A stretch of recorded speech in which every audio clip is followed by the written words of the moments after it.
Paper 48. The Morontia Life. The gods cannot, at least they do not, transform a creature of gross animal nature into a perfected spirit by some mysterious act of creative magic. When the creators desire to produce perfect beings, they do so by direct and original creation, but they never undertake to convert animal origin and material creatures into beings of perfection in a single step. The Morontia life, extending as it does over the various stages of the local universe career, is the only possible approach whereby material mortals could attain the threshold of the spirit world. What magic could death, the natural dissolution of the material body, hold that such a simple step should instantly transform the mortal and material mind into an immortal and perfected spirit? Such beliefs are but ignorant superstitions and pleasing fables.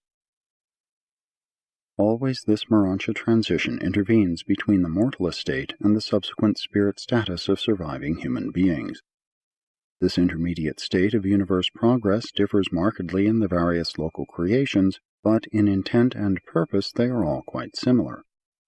The arrangement of the mansion and higher Morontia worlds in Nebadon is fairly typical of the Morontia transition regimes in this part of Orvanton. 1.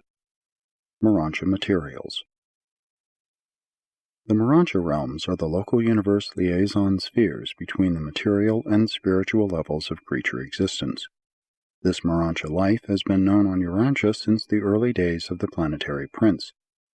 From time to time this transition state has been taught to mortals, and the concept, in distorted form, has found a place in present-day religions. The Morontia spheres are the transition phases of mortal ascension through the progression worlds of the local universe. Only the 7 worlds surrounding the finaliter sphere of the local systems are called mansion worlds, but all 56 of the system transition abodes, in common with the higher spheres around the constellations and the universe headquarters, are called Morontia worlds. These creations partake of the physical beauty and the Morontia grandeur of the local universe headquarters spheres.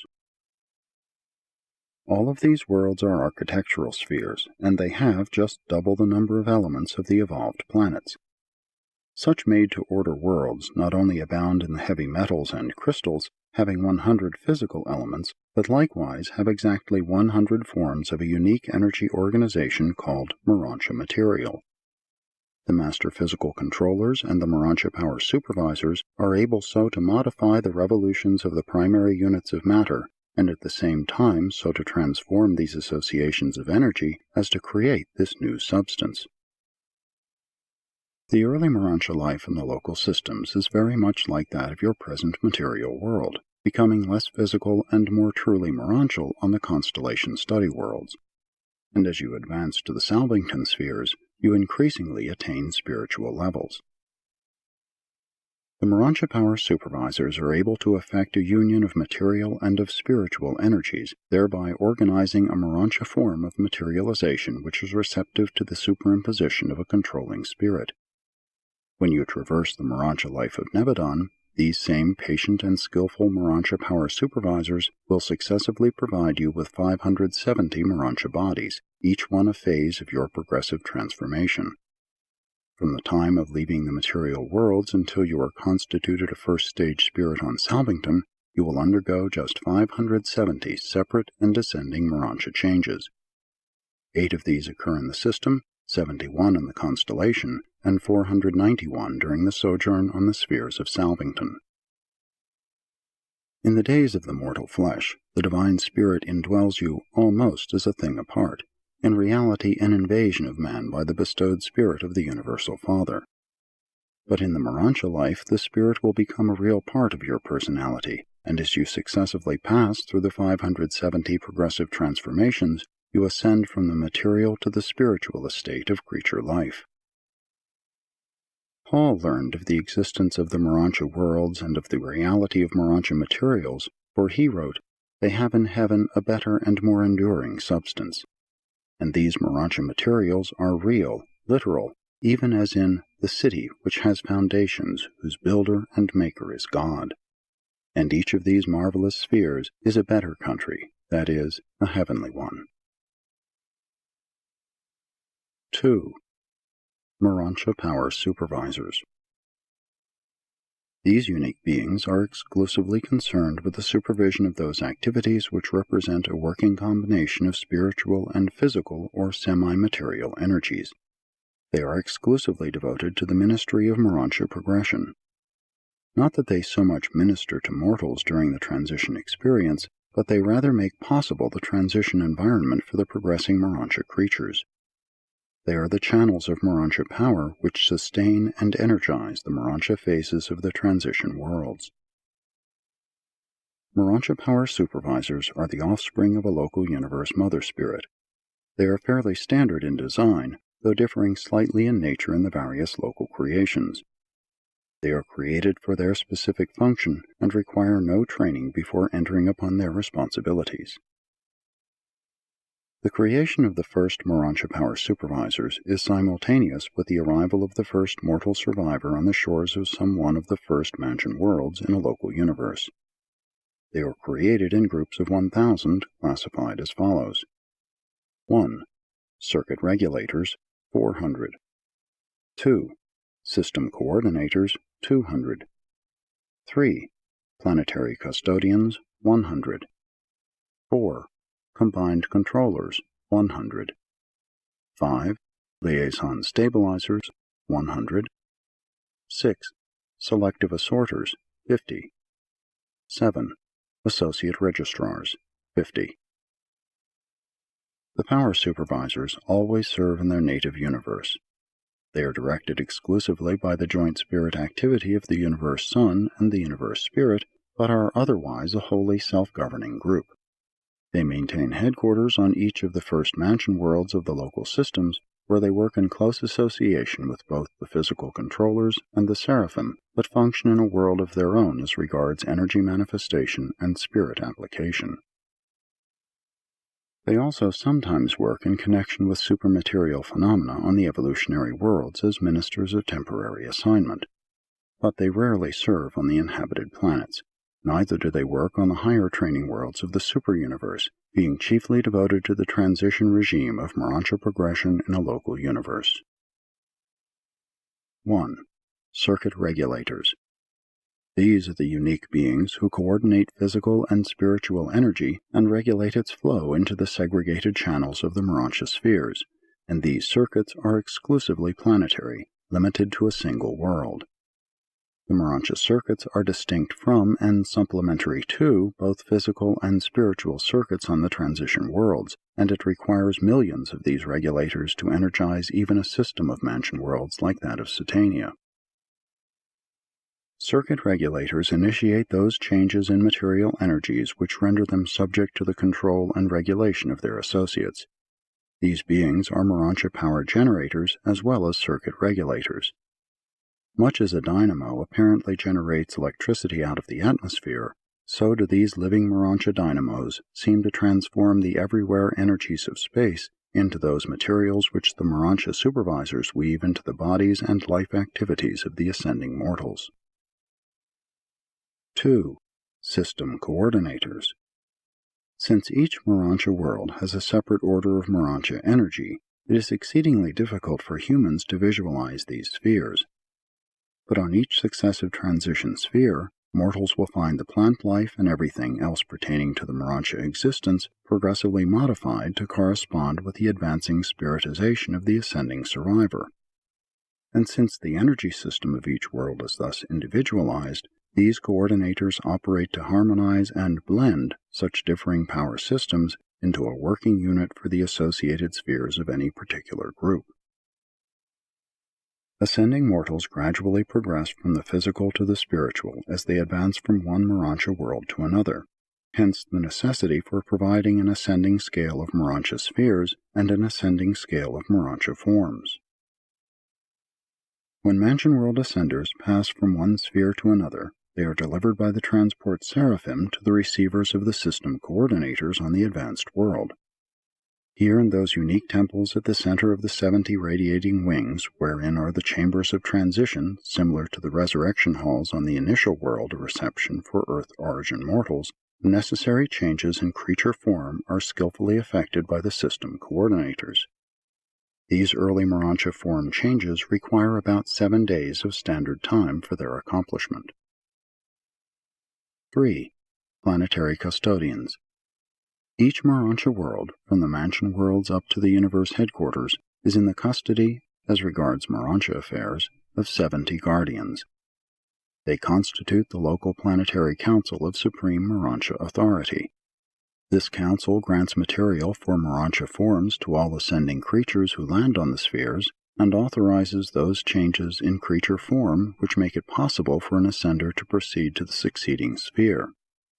After the mansion worlds have been traversed, you will translate from one phase of Morontia life to another without having to surrender consciousness. Unconsciousness attends only the earlier metamorphoses and the later transitions from one universe to another and from Havona to Paradise. 4. Combined Controllers. One of these highly mechanical beings is always stationed at the center of each administrative unit of a Morontia world. The combined controller is sensitive to and functional with physical, spiritual, and Morontial energies, and with this being there are always associated 2 system coordinators, 4 circuit regulators, 1 planetary custodian, 1 liaison stabilizer, and either an associate registrar or a selective assorter. 5. Liaison stabilizers. These are the regulators of the Morontia energy in association with the physical and spirit forces of the realm. They make possible the conversion of Morontia energy into Morontia material. The whole Morontia organization of existence is dependent on the stabilizers. They slow down the energy revolutions to that point where physicalization can occur. But I have no terms with which I can compare or illustrate the ministry of such beings. It is quite beyond human imagination. 6. Selective assorters. As you progress from one class or phase of a Morontia world to another, you must be rekeyed or advance-tuned, and it is the task of the selective assorters to keep you in progressive synchrony with the Morontia life. While the basic Morontia forms of life and matter are identical from the first mansion world to the last universe transition sphere, there is a functional progression which gradually extends from the material to the spiritual.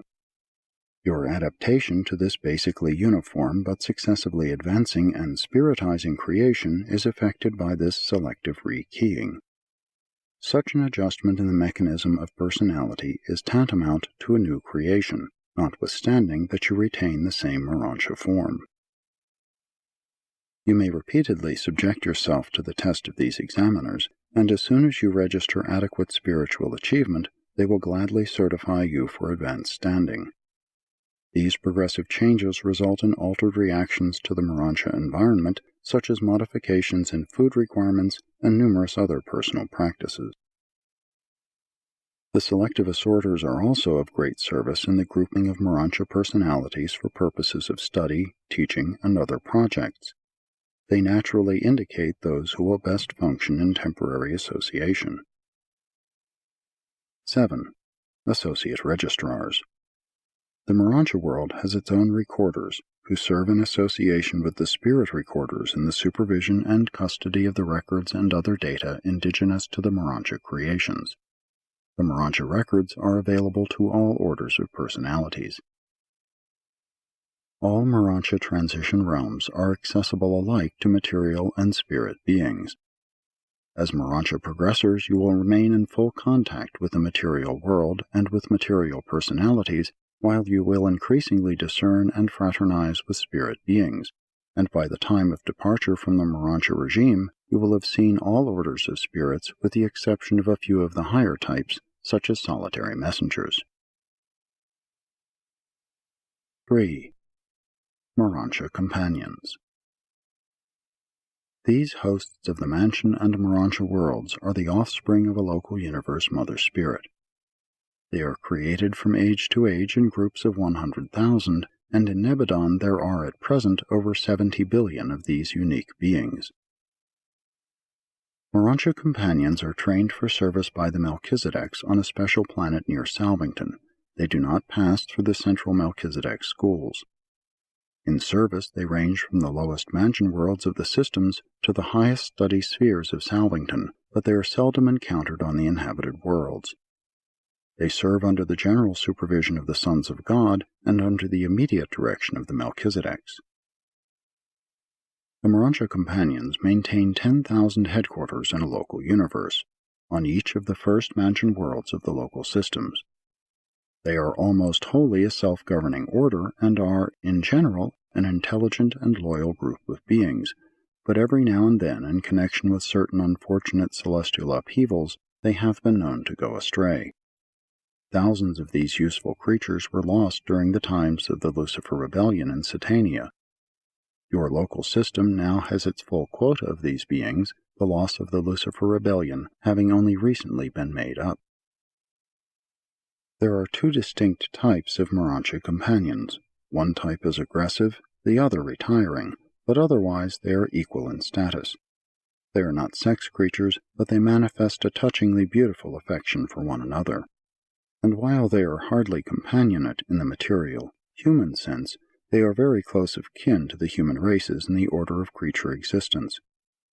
The midway creatures of the worlds are your nearest of kin, then come the Morontia Cherubim, and after them the Morontia Companions. These companions are touchingly affectionate and charmingly social beings. They possess distinct personalities, and when you meet them on the mansion worlds, after learning to recognize them as a class, you will soon discern their individuality. Mortals all resemble one another. At the same time, each of you possesses a distinct and recognizable personality. Something of an idea of the nature of the work of these Morontia Companions may be derived from the following classification of their activities in a local system. 1. Pilgrim Guardians are not assigned to specific duties in their association with the Morontia Progressors. These companions are responsible for the whole of the Morontia career and are therefore the coordinators of the work of all other Morontia and transition ministers. 2. Pilgrim Receivers and Free Associators. These are the social companions of the new arrivals on the mansion worlds. One of them will certainly be on hand to welcome you when you awaken on the initial mansion world from the first transit sleep of time, when you experience the resurrection from the death of the flesh into the Morontia life. And from the time you are thus formally welcomed on awakening to that day when you leave the local universe as a first stage spirit, these Morontia Companions are ever with you.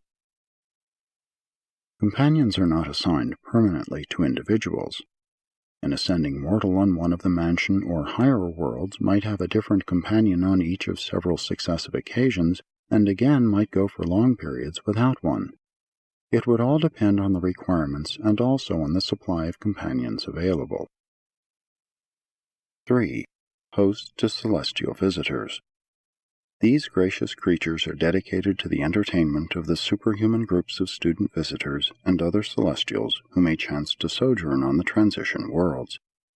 You will have ample opportunity to visit within any realm you have experientially attained. Student visitors are allowed on all inhabited planets, even those in isolation. 4. Coordinators and Liaison Directors. These companions are dedicated to the facilitation of Morontia intercourse and to the prevention of confusion. They are the instructors of social conduct and Morontia progress, sponsoring classes and other group activities among ascending mortals. They maintain extensive areas wherein they assemble their pupils and from time to time make requisition on the celestial artisans and the reversion directors for the embellishment of their programs. As you progress, you will come in intimate contact with these companions, and you will grow exceedingly fond of both groups. It is a matter of chance as to whether you will be associated with an aggressive or a retiring type of companion. 5. Interpreters and Translators. During the early Mansonia career, you will have frequent recourse to the interpreters and the translators. They know and speak all the tongues of a local universe. They are the linguists of the realms. You will not acquire new languages automatically. You will learn a language over there much as you do down here, and these brilliant beings will be your language teachers. The first study on the mansion worlds will be the tongue of Satania and then the language of Nebadon. And while you are mastering these new tongues, the Morontia companions will be your efficient interpreters and patient translators. You will never encounter a visitor on any of these worlds, but that some one of the Morontia companions will be able to officiate as interpreter. 6.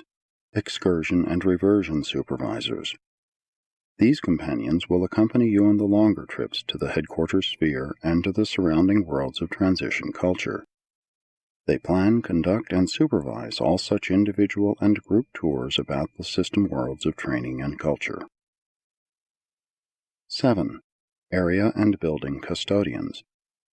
Even the material and Morontia structures increase in perfection and grandeur as you advance in the Mansonia career. As individuals and as groups, you are permitted to make certain changes in the abodes assigned as headquarters for your sojourn on the different mansion worlds. Many of the activities of these spheres take place in the open enclosures of the variously designated circles, squares, and triangles. The majority of the mansion world structures are roofless, being enclosures of magnificent construction and exquisite embellishment. The climatic and other physical conditions prevailing on the architectural worlds make roofs wholly unnecessary. These custodians of the transition phases of ascendant life are supreme in the management of Morontia affairs. They were created for this work, and pending the factualization of the Supreme Being, always will they remain Morontia companions. Never do they perform other duties. As systems and universes are settled in light and life, the mansion worlds increasingly cease to function as transition spheres of Morontia training. More and more, the Finalitors institute their new training regime, which appears to be designed to translate the cosmic consciousness from the present level of the grand universe to that of the future outer universes.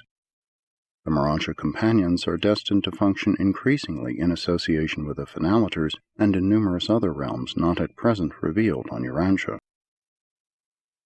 You can forecast that these beings are probably going to contribute much to your enjoyment of the mansion worlds, whether your sojourn is to be long or short, and you will continue to enjoy them all the way up to Salvington. They are not technically essential to any part of your survival experience. You could reach Salvington without them, but you would greatly miss them. They are the personality luxury of your ascending career in the local universe. 4. The Reversion Directors. Joyful mirth and the smile equivalent are as universal as music. There is a morontial and a spiritual equivalent of mirth and laughter. The ascendant life is about equally divided between work and play, freedom from assignment. Celestial relaxation and superhuman humor are quite different from their human analogues, but we all actually indulge in a form of both, and they really accomplish for us, in our state, just about what ideal humor is able to do for you on Urantia. The Morontia companions are skillful play sponsors, and they are most ably supported by the Reversion Directors. You would probably best understand the work of the Reversion Directors if they were likened to the higher types of humorists on Urantia, though that would be an exceedingly crude and somewhat unfortunate way in which to try to convey an idea of the function of these directors of change and relaxation, these ministers of the exalted humor of the Morontia and spirit realms. In discussing spirit humor, first let me tell you what it is not. Spirit jest is never tinged with the accentuation of the misfortunes of the weak and erring. Neither is it ever blasphemous of the righteousness and glory of divinity. Our humor embraces three general levels of appreciation. 1. Reminiscent jests. Quips growing out of the memories of past episodes in one's experience of combat, struggle, and sometimes fearfulness, and ofttimes foolish and childish anxiety. To us, this phase of humor derives from the deep-seated and abiding ability to draw upon the past for memory material with which pleasantly to flavor and otherwise lighten the heavy loads of the present. 2. Current humor.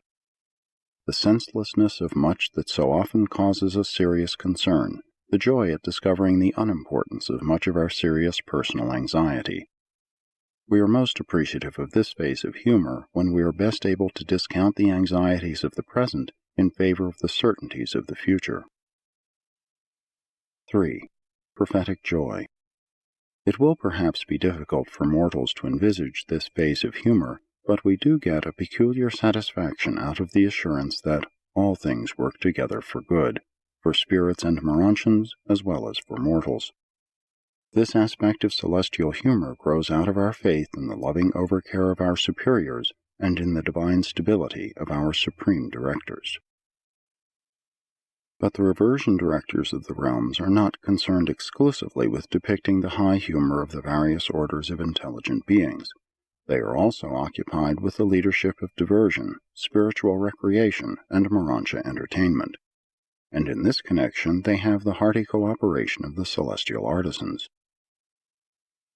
The reversion directors themselves are not a created group.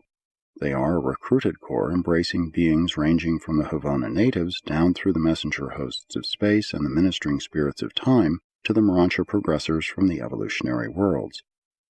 All are volunteers, giving themselves to the work of assisting their fellows in the achievement of thought change and mind rest, for such attitudes are most helpful in recuperating depleted energies. When partially exhausted by the efforts of attainment, and while awaiting the reception of new energy charges, there is agreeable pleasure in living over again the enactments of other days and ages. The early experiences of the race or the order are restful to reminisce. And that is exactly why these artists are called reversion directors. They assist in reverting the memory to a former state of development or to a less experienced status of being. All beings enjoy this sort of reversion except those who are inherent creators, hence automatic self-rejuvenators, and certain highly specialized types of creatures such as the power centers and the physical controllers, who are always and eternally thoroughly businesslike in all their reactions. These periodic releases from the tension of functional duty are a regular part of life on all worlds throughout the universe of universes, but not on the Isle of Paradise. Beings indigenous to the central abode are incapable of depletion and are not, therefore, subject to re-energizing. And with such beings of eternal paradise perfection, there can be no such reversion to evolutionary experiences. Most of us have come up through lower stages of existence or through progressive levels of our orders, and it is refreshing and in a measure amusing to look back upon certain episodes of our early experience. There is a restfulness in the contemplation of that which is old to one's order, and which lingers as a memory possession of the mind. The future signifies struggle and advancement. It bespeaks work, effort, and achievement, but the past savors of things already mastered and achieved. Contemplation of the past permits of relaxation and such a carefree review as to provoke spirit mirth and a Morontia state of mind verging on merriment. Even mortal humor becomes most hearty when it depicts episodes affecting those just a little beneath one's present developmental state, or when it portrays one's supposed superiors falling victim to the experiences which are commonly associated with supposed inferiors. You of Urantia have allowed much that is at once vulgar and unkind to become confused with your humor, but on the whole you are to be congratulated on a comparatively keen sense of humor. Some of your races have a rich vein of it, and are greatly helped in their earthly careers thereby. Apparently you received much in the way of humor from your Adamic inheritance, much more than was secured of either music or art. All Satania during times of play, those times when its inhabitants refreshingly resurrect the memories of a lower stage of existence, is edified by the pleasant humor of a corps of reversion directors from Urantia. This sense of celestial humor we have with us always, even when engaged in the most difficult of assignments. It helps to avoid an overdevelopment of the notion of one's self-importance. But we do not give rein to it freely, as you might say, have fun, except when we are in recess from the serious assignments of our respective orders. When we are tempted to magnify our self-importance, if we stop to contemplate the infinity of the greatness and grandeur of our makers, our own self-glorification becomes sublimely ridiculous, even verging on the humorous. One of the functions of humor is to help all of us take ourselves less seriously. Humor is the divine antidote for exaltation of ego. The need for the relaxation and diversion of humor is greatest in those orders of ascendant beings who are subjected to sustained stress in their upward struggles. The two extremes of life have little need for humorous diversions. Primitive men have no capacity therefor, and beings of paradise perfection have no need thereof. The hosts of Ivona are naturally a joyous and exhilarating assemblage of supremely happy personalities. On paradise, the quality of worship obviates the necessity for reversion activities. But among those who start their careers far below the goal of paradise perfection, there is a large place for the ministry of the reversion directors. The higher the mortal species, the greater the stress and the greater the capacity for humor, as well as the necessity for it. In the spirit world, the opposite is true. The higher we ascend, the less the need for the diversions of reversion experiences. But proceeding down the scale of spirit life from paradise to the seraphic hosts, there is an increasing need for the mission of mirth and the ministry of merriment. Those beings who most need the refreshment of periodic reversion to the intellectual status of previous experiences are the higher types of the human species, the Morontians, angels, and the material sons, together with all similar types of personality.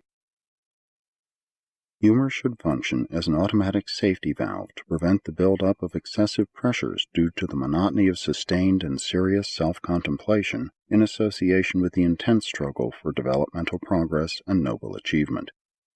Humor also functions to lessen the shock of the unexpected impact of fact or of truth, rigid, unyielding fact, inflexible, ever-living truth.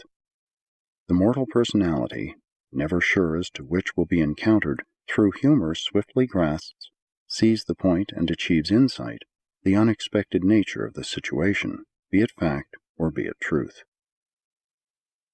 While the humor of Urantia is exceedingly crude and most inartistic, it does serve a valuable purpose both as a health insurance and as a liberator of emotional pressure, thus preventing injurious nervous tension and over-serious self-contemplation. Humor and play, relaxation, are never reactions of progressive exertion. Always are they the echoes of a backward glance, a reminiscence of the past. Even on Urantia, and as you now are, you always find it rejuvenating when, for a short time, you can suspend the exertions of the newer and higher intellectual efforts and revert to the more simple engagements of your ancestors.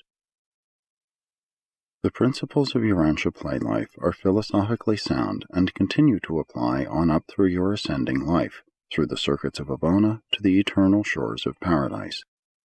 As ascendant beings, you are in possession of personal memories of all former and lower existences, and without such identity memories of the past, there would be no basis for the humor of the present, either mortal laughter or Morontia mirth.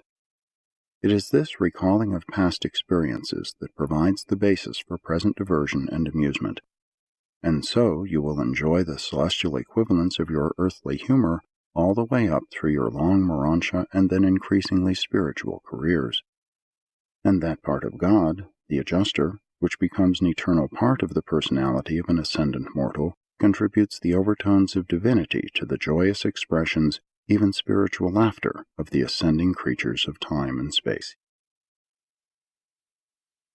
5. The Mansion World Teachers. The Mansion World Teachers are a corps of deserted but glorified cherubim and sanobim.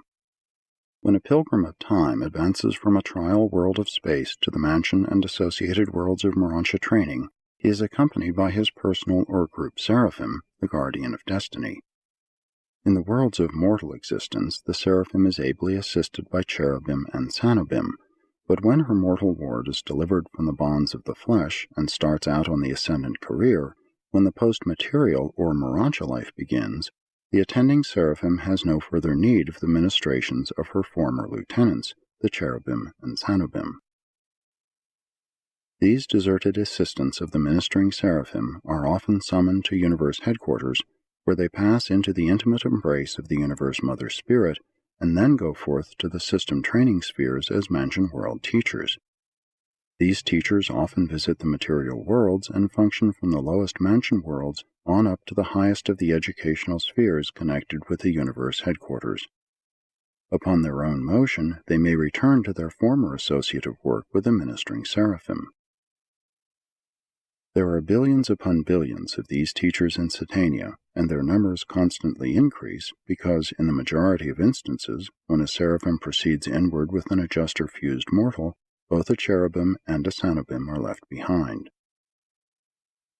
Mansion World teachers, like most of the other instructors, are commissioned by the Melchizedeks. They are generally supervised by the Morontia companions, but as individuals and as teachers they are supervised by the acting heads of the schools or spheres wherein they may be functioning as instructors. These advanced cherubim usually work in pairs as they did when attached to the seraphim. They are by nature very near the Morontia type of existence, and they are inherently sympathetic teachers of the ascending mortals and most efficiently conduct the program of the Mansion World and Morontia educational system. In the schools of the Morontia life, these teachers engage in individual, group, class, and mass teaching. On the Mansion World, such schools are organized in 3 general groups of 100 divisions each: the schools of thinking, the schools of feeling, and the schools of doing. When you reach the constellation, there are added the schools of ethics, the schools of administration, and the schools of social adjustment. On the Universe Headquarters worlds, you will enter the schools of philosophy, divinity, and pure spirituality. Those things which you might have learned on Earth, but which you failed to learn, must be acquired under the tutelage of these faithful and patient teachers. There are no royal roads, shortcuts, or easy paths to paradise. Irrespective of the individual variations of the route, you master the lessons of one sphere before you proceed to another. At least this is true after you once leave the world of your nativity. One of the purposes of the Morontia career is to effect the permanent eradication from the mortal survivors of such animal vestigial traits as procrastination, equivocation, insincerity, problem avoidance, unfairness, and ease-seeking. The Mansonia life early teaches the young Morontia pupils that postponement is in no sense avoidance. After the life in the flesh, time is no longer available as a technique of dodging situations or of circumventing disagreeable obligations. Beginning service on the lowest of the tarrying spheres, the Mansion World teachers advance with experience through the educational spheres of the system and the constellation to the training worlds of Salvington. They are subjected to no special discipline either before or after their embrace by the Universe Mother Spirit. They have already been trained for their work while serving as seraphic associates on the worlds native to their pupils of Mansion World sojourn. They have had actual experience with these advancing mortals on the inhabited worlds. They are practical and sympathetic teachers, wise and understanding instructors, able and efficient guides. They are entirely familiar with the ascendant plans and thoroughly experienced in the initial phases of the progression career. Many of the older of these teachers, those who have long served on the worlds of the Salvington Circuit, are re-embraced by the Universe Mother Spirit, and from this second embrace, these cherubim and sanobim emerge with the status of seraphim. 6. Morontia World Seraphim, Transition Ministers. While all orders of angels, from the planetary helpers to the supreme seraphim, minister on the Morontia worlds, the transition ministers are more exclusively assigned to these activities.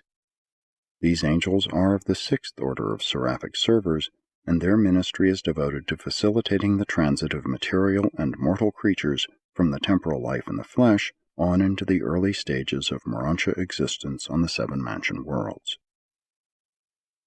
You should understand that the Morontia life of an ascending mortal is really initiated on the inhabited worlds at the conception of the soul, at that moment when the creature mind of moral status is indwelt by the spirit adjuster.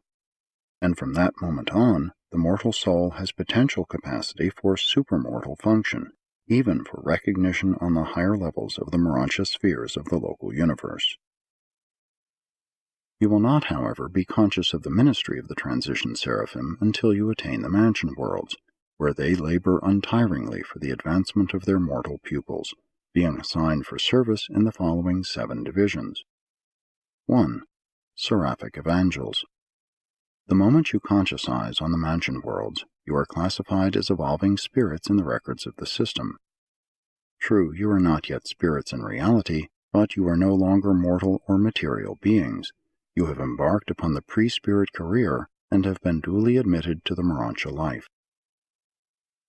On the mansion worlds, the seraphic evangels will help you to choose wisely among the optional routes to Urantia, Salvington, Uversa, and Havona. If there are a number of equally advisable routes, these will be put before you, and you will be permitted to select the one that most appeals to you. These seraphim often make recommendations to the 24 advisors on Jerusalem concerning that course which would be most advantageous for each ascending soul. You are not given unrestricted choice as to your future course, but you may choose within the limits of that which the transition ministers and their superiors wisely determine to be most suitable for your future spirit attainment. The spirit world is governed on the principle of respecting your free will choice, provided the course you may choose is not detrimental to you or injurious to your fellows. These seraphic evangels are dedicated to the proclamation of the gospel of eternal progression, the triumph of perfection attainment. On the mansion worlds they proclaim the great law of the conservation and dominance of goodness. No act of good is ever wholly lost. It may be long thwarted, but never wholly annulled, and it is eternally potent in proportion to the divinity of its motivation. Even on Urantia they counsel the human teachers of truth and righteousness to adhere to the preaching of the goodness of God which leads to repentance, to proclaim the love of God which casts out all fear. Even so have these truths been declared on your world. The gods are my caretakers, I shall not stray. Side by side they lead me in the beautiful paths and glorious refreshing of life everlasting. I shall not in this divine presence want for food, nor thirst for water. Though I go down into the valley of uncertainty, or ascend up into the worlds of doubt, though I move in loneliness, or with the fellows of my kind, though I triumph in the choirs of light, or falter in the solitary places of the spheres, your good spirit shall minister to me, and your glorious angel will comfort me. Though I descend into the depths of darkness and death itself, I shall not doubt you nor fear you, for I know that in the fullness of time and the glory of your name you will raise me up to sit with you on the battlements on high. That is the story whispered in the night season to the shepherd boy. He could not retain it word for word, but to the best of his memory he gave it much as it is recorded today. These seraphim are also the evangels of the gospel of perfection attainment for the whole system as well as for the individual ascender. Even now in the young system of Satania, their teachings and plans encompass provisions for the future ages when the mansion worlds will no longer serve the mortal ascenders as stepping stones to the spheres on high. 2. Racial interpreters. All races of mortal beings are not alike. True, there is a planetary pattern running through the physical, mental, and spiritual natures and tendencies of the various races of a given world, but there are also distinct racial types, and very definite social tendencies characterize the offspring of these different basic types of human beings. On the worlds of time, the seraphic racial interpreters further the efforts of the race commissioners to harmonize the varied viewpoints of the races, and they continue to function on the mansion worlds, where these same differences tend to persist in a measure. On a confused planet such as Urantia, these brilliant beings have hardly had a fair opportunity to function, but they are the skillful sociologists and the wise ethnic advisors of the first heaven. You should consider the statement about heaven and the heaven of heavens. The heaven conceived by most of your prophets was the first of the mansion worlds of the local system. When the apostle spoke of being caught up to the third heaven, he referred to that experience in which his adjuster was detached during sleep, and in this unusual state made a projection to the third of the 7 mansion worlds.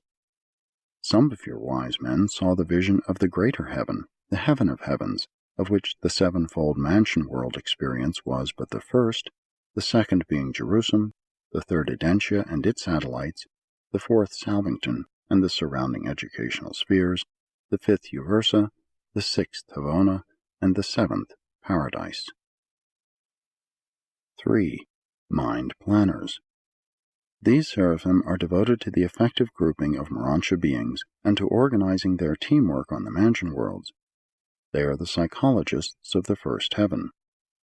The majority of this particular division of seraphic ministers have had previous experience as guardian angels to the children of time, but their wards, for some reason, failed to personalize on the mansion worlds or else survived by the technique of spirit fusion. It is the task of the mind planners to study the nature, experience, and status of the adjuster souls in transit through the mansion worlds and to facilitate their grouping for assignment and advancement. But these mind planners do not scheme, manipulate, or otherwise take advantage of the ignorance or other limitations of mansion world students.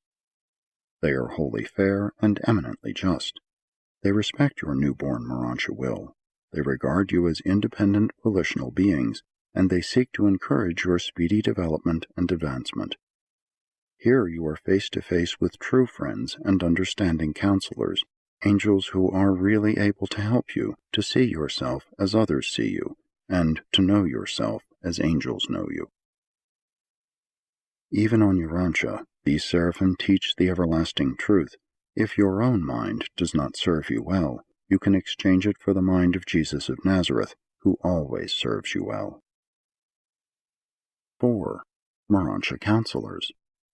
These ministers receive their name because they are assigned to teach, direct, and counsel the surviving mortals from the worlds of human origin. They are the teachers of those who seek insight into the experiential unity of divergent life levels, those who are attempting the integration of meanings and the unification of values. This is the function of philosophy in mortal life, of MOTA, on the Morontia spheres. MOTA is more than a superior philosophy. It is to philosophy as two eyes are to one. It has a stereoscopic effect on meanings and values. Material man sees the universe, as it were, with but one eye, flat.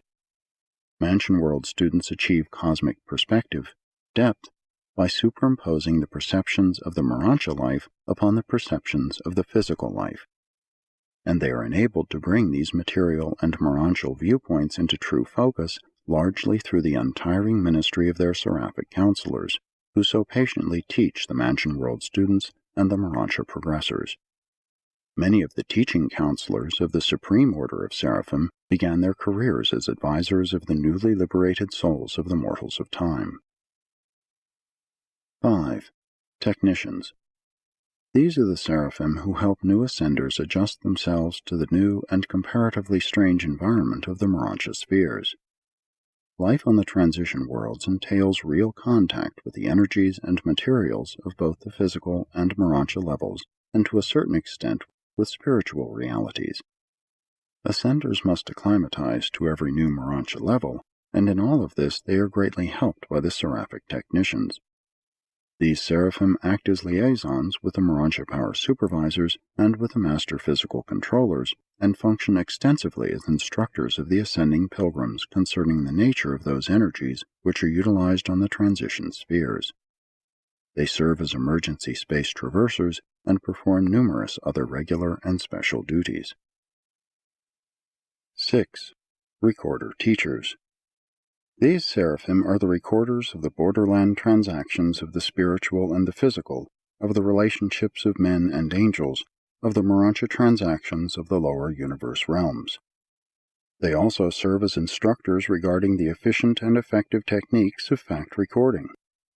There is an artistry in the intelligent assembly and coordination of related data, and this art is heightened in collaboration with the celestial artisans, and even the ascending mortals become thus affiliated with the recording seraphim.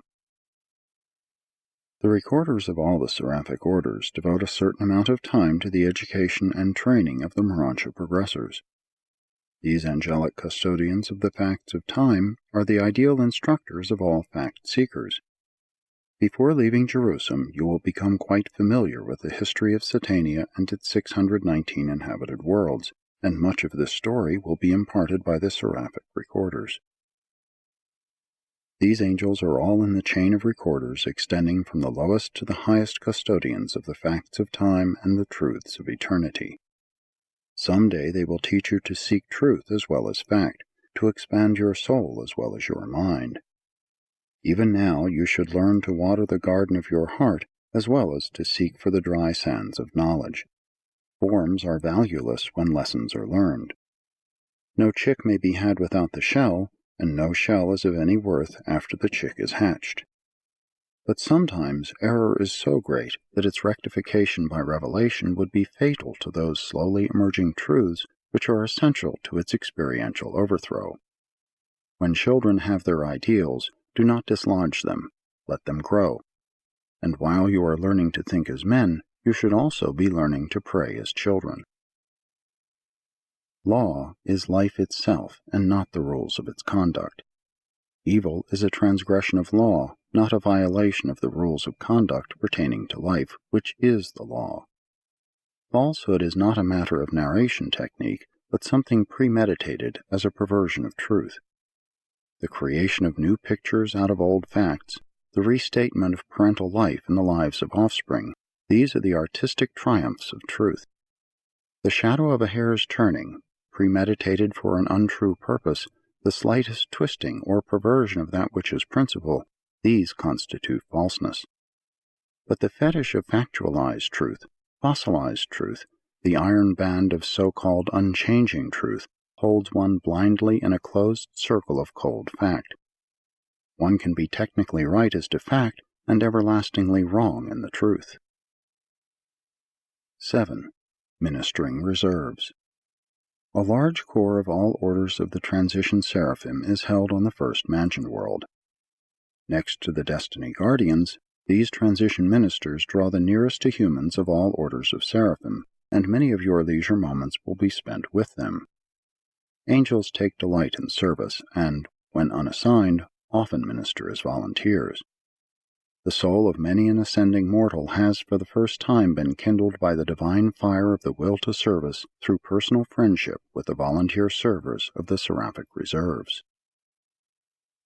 From them you will learn to let pressure develop stability and certainty, to be faithful and earnest and, withal, cheerful, to accept challenges without complaint, and to face difficulties and uncertainties without fear. They will ask, if you fail, will you rise indomitably to try anew?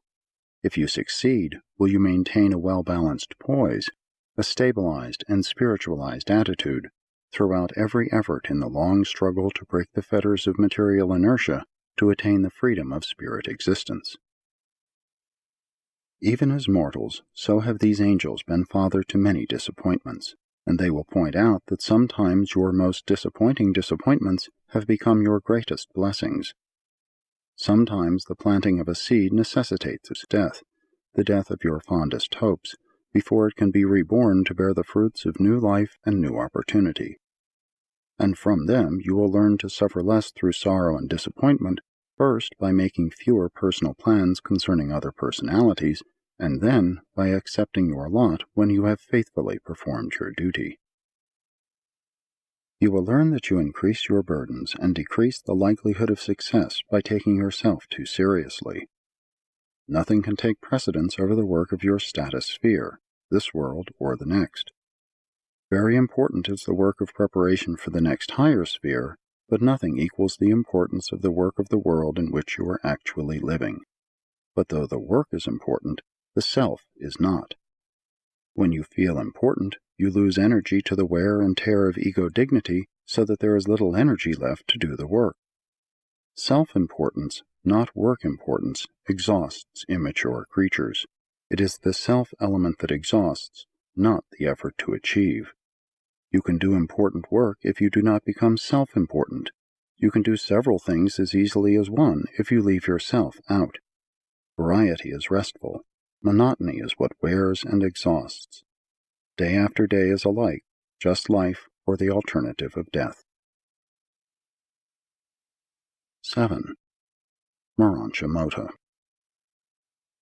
The lower planes of Morontia MOTA join directly with the higher levels of human philosophy. On the first mansion world, it is the practice to teach the less advanced students by the parallel technique. That is, in one column are presented the more simple concepts of MOTA meanings, and in the opposite column citation is made of analogous statements of mortal philosophy. Not long since, While executing an assignment on the first mansion world of Satania, I had occasion to observe this method of teaching, and though I may not undertake to present the MOTA content of the lesson, I am permitted to record the 28 statements of human philosophy which this Morontia instructor was utilizing as illustrative material designed to assist these new mansion world sojourners in their early efforts to grasp the significance and meaning of MOTA.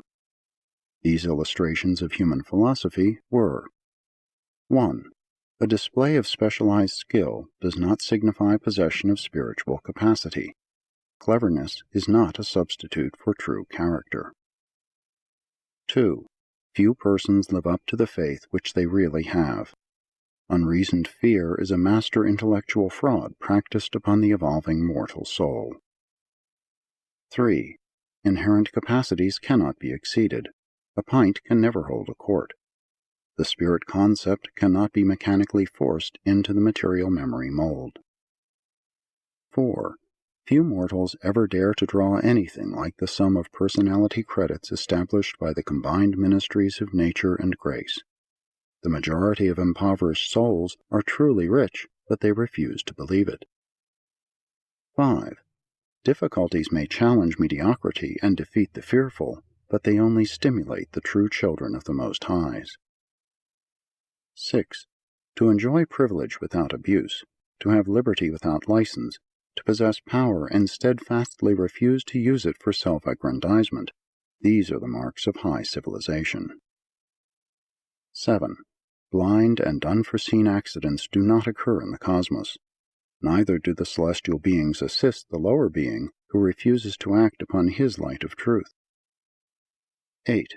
Effort does not always produce joy, but there is no happiness without intelligent effort. 9. Action achieves strength.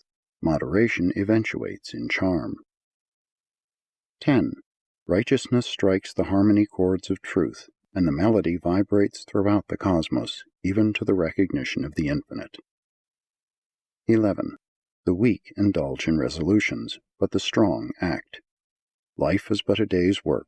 Do it well. The act is ours, the consequences God's. 12. The greatest affliction of the cosmos is never to have been afflicted. Mortals only learn wisdom by experiencing tribulation. 13. Stars are best discerned from the lonely isolation of experiential depths, not from the illuminated and ecstatic mountaintops. 14. Whet the appetites of your associates for truth. Give advice only when it is asked for. 15. Affectation is the ridiculous effort of the ignorant to appear wise, the attempt of the barren soul to appear rich. 16. You cannot perceive spiritual truth until you feelingly experience it, and many truths are not really felt except in adversity. 17. Ambition is dangerous until it is fully socialized. You have not truly acquired any virtue until your acts make you worthy of it. 18. Impatience is a spirit poison. Anger is like a stone hurled into a hornet's nest. 19. Anxiety must be abandoned. The disappointments hardest to bear are those which never come. 20. Only a poet can discern poetry in the commonplace prose of routine existence. 21.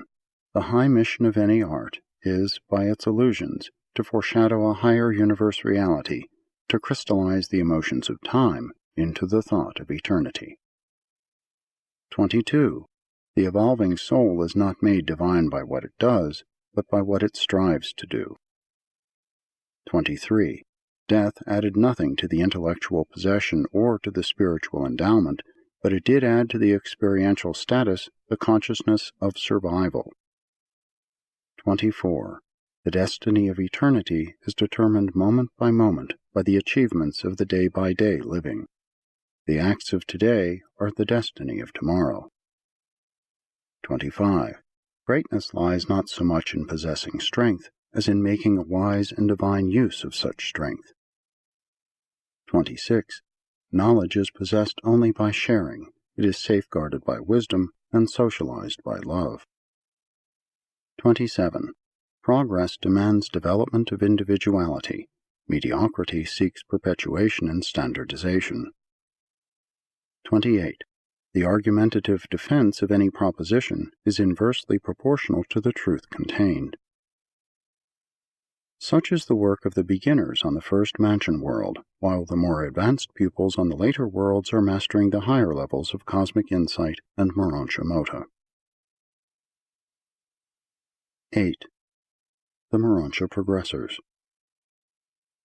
From the time of graduation from the mansion worlds to the attainment of spirit status in the superuniverse career, ascending mortals are denominated MORONTIA Progressors. Your passage through this wonderful borderland life will be an unforgettable experience, a charming memory. It is the evolutionary portal to spirit life and the eventual attainment of creature perfection by which ascenders achieve the goal of time, the finding of God on paradise. There is a definite and divine purpose in all this MORONTIA and subsequent spirit scheme of mortal progression, this elaborate universe training school for ascending creatures. It is the design of the creators to afford the creatures of time a graduated opportunity to master the details of the operation and administration of the grand universe, and this long course of training is best carried forward by having the surviving mortal climb up gradually and by actual participation in every step of the ascent. The mortal survival plan has a practical and serviceable objective. You are not the recipients of all this divine labor and painstaking training, only that you may survive just to enjoy endless bliss and eternal ease. There is a goal of transcendent service concealed beyond the horizon of the present universe age.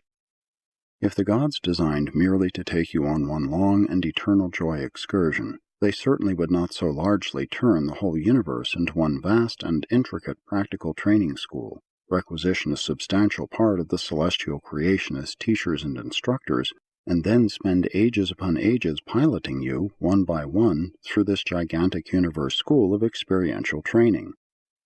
The furtherance of the scheme of mortal progression seems to be one of the chief businesses of the present organized universe, and the majority of innumerable orders of created intelligences are either directly or indirectly engaged in advancing some phase of this progressive perfection plan. In traversing the ascending scale of living existence from mortal man to the deity embrace, you actually live the very life of every possible phase and stage of perfected creature existence within the limits of the present universe age. From mortal man to paradise finaliter embraces all that now can be, encompasses everything presently possible to the living orders of intelligent, perfected, finite creature beings. If the future destiny of the paradise finaliters is service in new universes now in the making, it is assured that in this new and future creation there will be no created orders of experiential beings whose lives will be wholly different from those which mortal finaliters have lived on some world as a part of their ascending training, as one of the stages of their age-long progress from animal to angel, and from angel to spirit, and from spirit to God. Presented by an Archangel of Nebadon.